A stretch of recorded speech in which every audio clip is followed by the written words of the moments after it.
सातवें चरण के शिक्षक अभ्यर्थी बेहाल है, परेशान है। परेशानी की वजह बस यह है कि बार बार कैबिनेट की बैठक होती है, अलग अलग एजेंडे पर मुहर लगती है, लेकिन शिक्षा विभाग को अलग कर दिया जाता है। ऐसे में कुछ शिक्षक अभ्यर्थी हमारे साथ हैं जो सातवें चरण के। हम इनसे बात करते हैं कि क्या मामला है, आप लोग को क्या दिक्कत है?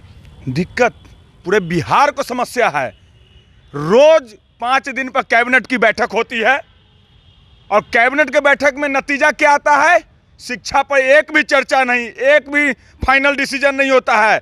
7वां चरण का नियमावली कैसे निकली उस पर बात नहीं होता है। स्टेट मेरिट धारियों को नौकरी कैसे हो इस पर बात नहीं होता था। कब तक हम लोग बैठल रहे?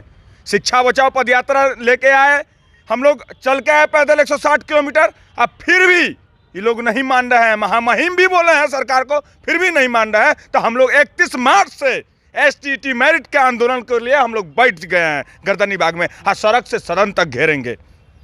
हमारा एक ही मांग है कि नियमावली प्रकाशित करे और रोज कैबिनेट की बैठक में आज होगा। कब होगा?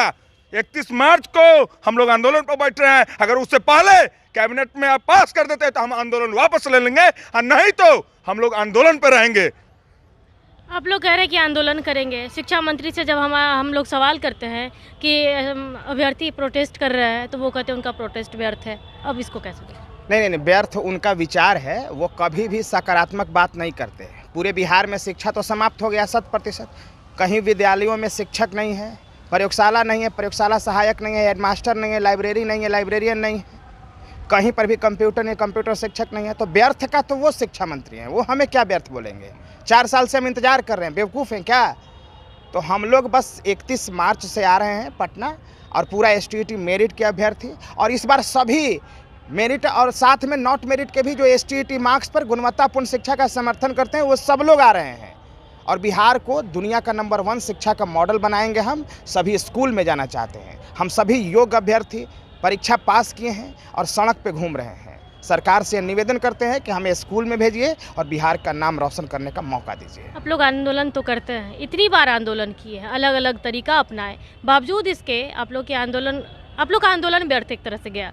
तो फिर अब आगे जो आंदोलन आप लोग करने जा रहे, तो क्या इसका कोई परिणाम निकलने वाला है? आप इसे व्यर्थ नहीं कर सकते। लोकतंत्र है, बापू ने बनाया था इस देश को, और बापू ने कहा था कि अगर कोई भी मांग आपको सरकार से मांगना है तो सत्य और अहिंसा के मार्ग पर चलकर ही मांगना है। तो हम सत्य और अहिंसा के मार्ग पर चल रहे हैं। तो हम तो सफल हैं, क्योंकि हमें जिस तरह से मांगना चाहिए हम अपनी मांग को सरकार के समक्ष रख रहे हैं। लेकिन सरकार असफल है, क्योंकि सरकार बापू के विचारों पर नहीं चल रही है, वो दमनात्मक नीति अपना रही है। जब हम शांतिपूर्ण तरीके से STT मेरिट के अभ्यर्थी आंदोलन करते हैं और सरकार से नौकरी की मांग करते हैं, बिहार में शिक्षा की बदहाल व्यवस्था को सुधारने की बात करते हैं, तो हमें जबरन पुलिस जेल में डाल देती है। तो सरकार असंवैधानिक काम कर रही है, सरकार असफल है, हम लोग असफल नहीं है, और हम लोग तो जीतेंगे।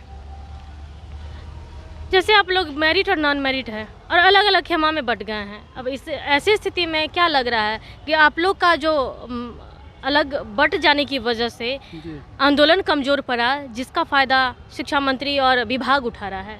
देखिए, उनको फ़ायदा क्या उठाएगा? बिहार बर्बाद हो रहा है तो कोई फ़ायदा उठा नहीं सकता है।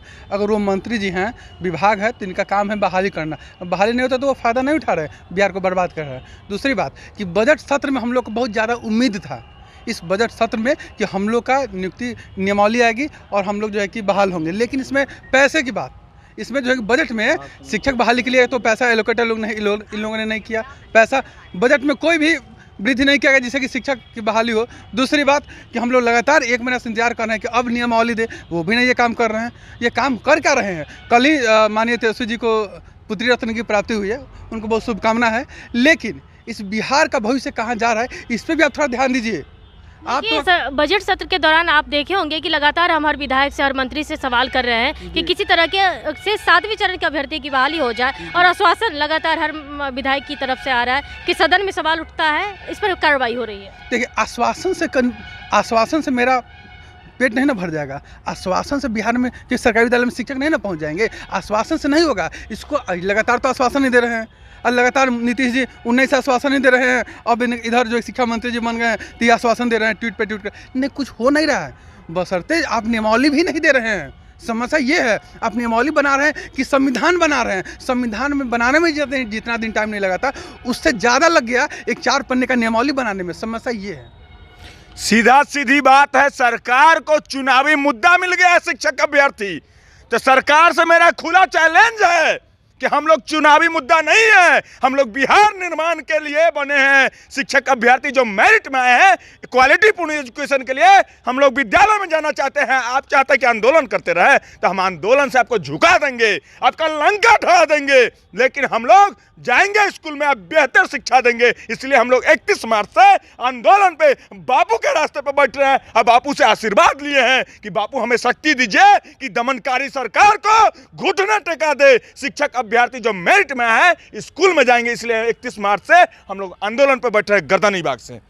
तो देखिए कि एक बार फिर से शिक्षक अभ्यर्थी सड़कों पर उतर रहे हैं, आंदोलन करेंगे गर्दनी बाग में बैठ करके और सरकार को जगाने की कोशिश करें। इन लोगों का यही कहना है कि बार बार कैबिनेट की बैठक होती है, मोहर लगता है, लेकिन शिक्षा को अलग रखा जाता है। ऐसे में एक बार फिर से ये लोग आक्रोशित हैं इस वजह से, क्योंकि बार बार इन्हें एक आश्वासन दिया जाता है कि बहाली हो जाएगी, नियुक्ति की प्रक्रिया हो जाएगी, लेकिन उसे नहीं सुना जाता है। ऐसे में शिक्षक अभ्यर्थी का ये आरोप है कि इसे चुनावी मुद्दा बनाया जा रहा है, लेकिन उसे उस चुनावी मुद्दा नहीं बनने देंगे। शिक्षा का बेहतर मॉडल लेकर के ये लोग आएंगे। फिलहाल कितना ही बने रहे। कशिश के साथ पटना से अंकिता सिंह की रिपोर्ट।